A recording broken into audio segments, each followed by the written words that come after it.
नमस्कार दोस्तों, मैं देवेंद्र साहू स्वागत करता हूं आप सभी का आपके अपने यूट्यूब चैनल देवगीत क्लासेस पर। दोस्तों, आज की क्लास में हम लोग जो चैप्टर को कवर किए अम्ल क्षार तथा लवण, उसके अंतर्गत में जो एग्ज़ाम में प्रश्न आए हुए हैं उसको हम लोग कवर करने वाले हैं। तो इससे पहले का जो इस चैप्टर का वीडियो आप नहीं देखे हैं तो प्लेलिस्ट में जाकर उस वीडियो को देखिए ताकि ये सब प्रश्न आपसे आसानी से सॉल्व हो सकें। तो क्लास को स्टार्ट करते हैं इन सब प्रश्नों के साथ। तो देखते हैं अपने पास प्रश्न क्या है। पहला प्रश्न क्या लिखा है, एम्फोटेरिक पदार्थ किस रूप में क्रिया करता है। ऑप्शन क्या है अपने पास, ऑप्शन है पहला है अम्ल, दूसरा क्षार, तीसरा है अम्ल और क्षार दोनों, चौथा है अपने पास उपयुक्त में से कोई नहीं। तो उभयधर्मी पदार्थ, उभय मतलब कि अपना दोनों गुण रखने वाला, और दोनों गुण मतलब कि कौन कौन सा गुण, अम्ल और क्षार दोनों का। तो इस प्रश्न का आंसर क्या हो जाएगा, ऑप्शन नंबर सी इस प्रश्न का उत्तर हो जाएगा। सी इसका आंसर होगा। आगे चलते हैं। यदि एक पदार्थ का पीएच मान 7 से कम होता है, 7 से कम है मतलब कि अम्लीय गुण दर्शाएगा, तो इसे माना जाएगा, क्या माना जाएगा, तो सी ऑप्शन जो दिख रहा है एसिड तेजाब, एसिड मतलब कि अम्ल, तो ये कौन सा गुण दर्शाएगा, सी एसिड तेजाब। आगे, अम्ल वर्षा का पीएच मान कितना होता है, तो इस चीज़ को हम लोग कवर किए थे कि अम्ल वर्षा का पीएच मान 5.5 या उससे कम होता है। तो इसका ऑप्शन कौन सा होगा, ऑप्शन नंबर ए। आशुद्ध जल के एक नमूने का पीएच मान, आशुद्ध जल, बहुआशुद्ध जल जो लिखा है मतलब कि वर्षा का जल, वर्षा का जल का पीएच मान क्या होता है, 7 के बराबर होता है। अब यहाँ पे ऑप्शन में 7 के अति निकट लिखा है, तो ये क्या हो जाएगा, ऑप्शन नंबर डी इस प्रश्न का उत्तर हो जाएगा। मानव रक्त का पीएच का अनुमानित मान क्या है, तो इसको भी पढ़े अपन कि 7.4 क्या होता है, मानव रक्त के पीएच, मानव रक्त का पीएच मान होता है। तो इसका आंसर क्या होगा, option number A.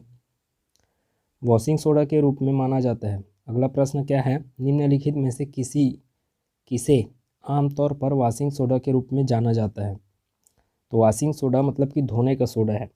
Dhawan soda या वॉशिंग सोडा किसको बोला जाता है, आपका कैल्शियम कार्बोनेट को। तो कैल्शियम कार्बोनेट क्या हो जाएगा, अपना आंसर हो जाएगा।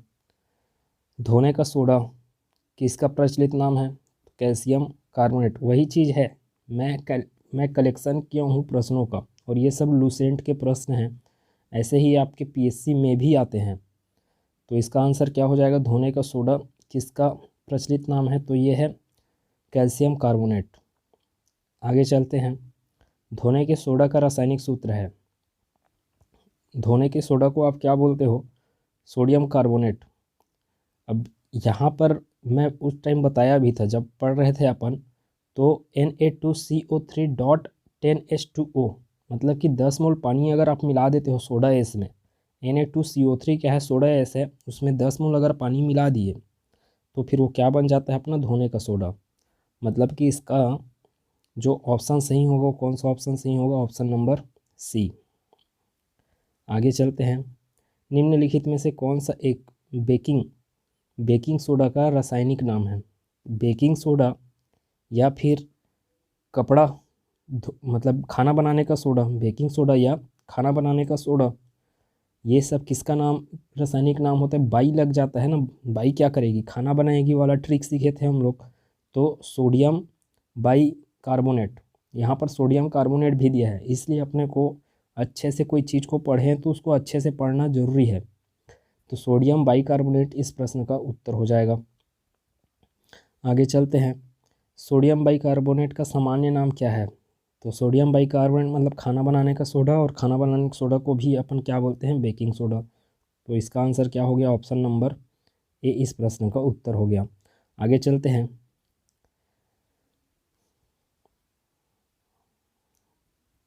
खाने का सोडा है, तो खाने का सोडा,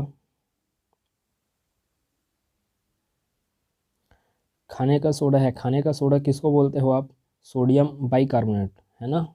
बाई क्या करेगी, खाना बनाएगी, तो बाई लगा किसमें, सोडियम बाई में। सोडियम बाई कार्बोनेट क्या हो जाएगा, खाने का सोडा। गूथे आटे में baking soda, sodium by carbonate ना, किस लिए मिलाया जाता है, ताकि क्या हो, उसमें CO2 उत्पन्न करने के लिए। जो ऑप्शन लिखा है इसमें वो ऑप्शन अपना इसमें करेक्ट हो जाएगा, ये ऑप्शन नंबर डी। NaCl किसका रासायनिक सूत्र है, तो NaCl किसका रासायनिक सूत्र है, नमक का।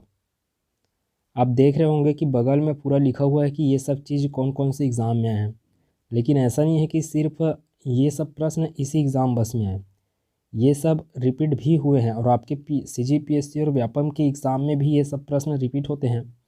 तो उसको भी हम लोग, मेरे पास अभी नहीं है उसका प्रश्न, नहीं तो फिर उसको भी हम लोग कवर करते अभी। तो देखते हैं आगे। और खाने वाले सामान्य नमक का रासायनिक नाम क्या है, तो खाने वाले सामान्य नमक का रासायनिक नाम क्या होता है, sodium chloride. Caustic soda, caustic soda किसको बोले थे, सोडियम हाइड्रोक्साइड को, ठीक है। तो कॉस्टिक सोडा का रासायनिक नाम क्या है, sodium hydroxide. Milk of magnesia, magnesium hydroxide, इसको बताया थे ना कि पानी में अगर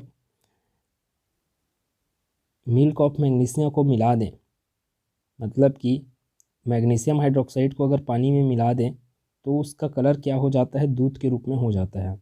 इसलिए मैग्नीशियम हाइड्रोक्साइड को क्या बोला जाता है, पानी, मिल्क ऑफ मैग्नीशिया भी बोला जाता है, या दूधिया मैग्नीशिया बोला जाता है। तो क्या होगा इसका आंसर, ऑप्शन नंबर सी।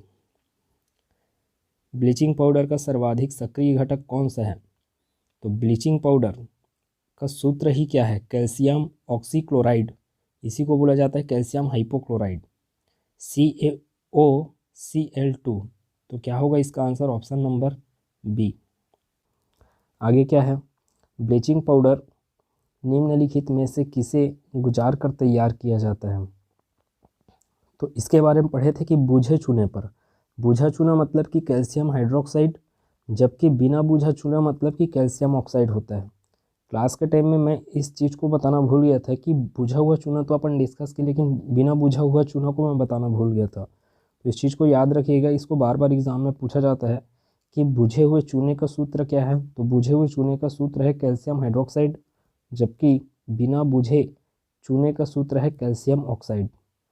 तो ब्लीचिंग पाउडर किसको तैयार किया जाता है, ब्लीचिंग पाउडर निम्नलिखित में से किसे गुजार कर तैयार किया जाता है, तो ब्लीचिंग पाउडर आपके बुझे चूने पर क्लोरीन की क्रिया कराने से प्राप्त होता है।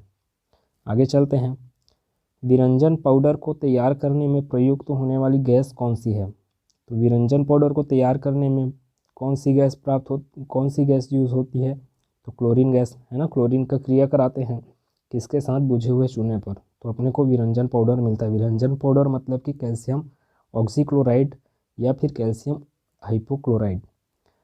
आगे चलते हैं, आगे अपने पास क्या है,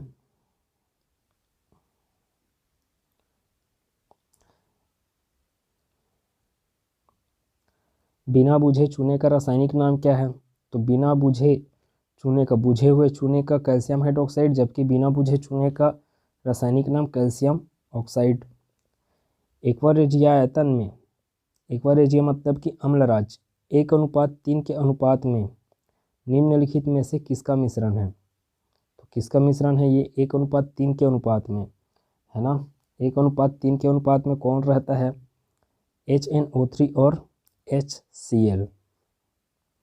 उत्कृष्ट धातु को घोलने के लिए निम्नलिखित में से किस एक का प्रयोग किया जाता है, तो किसका प्रयोग किया जाता है, एक्वारेजिया का। रसायन उद्योग में कौन मूल रसायन माना जाता है, तो किसको बोले थे इसमें, सल्फ्यूरिक अम्ल, जिसको क्या बोला जाता है, रसायनों का राजा भी बोला जाता है, इसको मूल रसायन के नाम से भी जाना जाता है। कशिश का तेल अर्थात ऑयल ऑफ विट्रियल भी बोला जाता है। कार की बैटरी में इसका इस्तेमाल होता है, तो कार की बैटरी में हम लोग किसको यूज़ करते हैं, सल्फ्यूरिक अम्ल को यूज़ करते हैं। चींटी के काटने पर किसका, फॉर्मिक अम्ल का अंतःक्षेपण होता है, तो इसका answer option number A. Formic acid किसके द्वारा उत्पन्न होता है, तो लाल चींटी के द्वारा। सिरका क्या है, सिरका क्या है, CH3COOH मतलब कि एसिटिक अम्ल, तनु एसिटिक एसिड। निम्नलिखित में से किस एक के संचयन से धावकों को दौड़ने के बाद पैरों की मांसपेशियों में दर्द का अनुभव होता है, तो इसको भी डिस्कस किए। इसका आंसर क्या है? लैक्टिक अम्ल। दही में मुख्यतः कौन सा एसिड होता है? तो खट्टे दूध का दही बनने की एक्टिंग करके पढ़े थे। एक्टिंग मतलब लैक्टिक अम्ल। जब दूध खट्टा हो जाता है तो खालिस्तान का उत्पादन होता है। किसका उत्पादन होता है? लैक्टिक अम्ल का। आगे चलते हैं।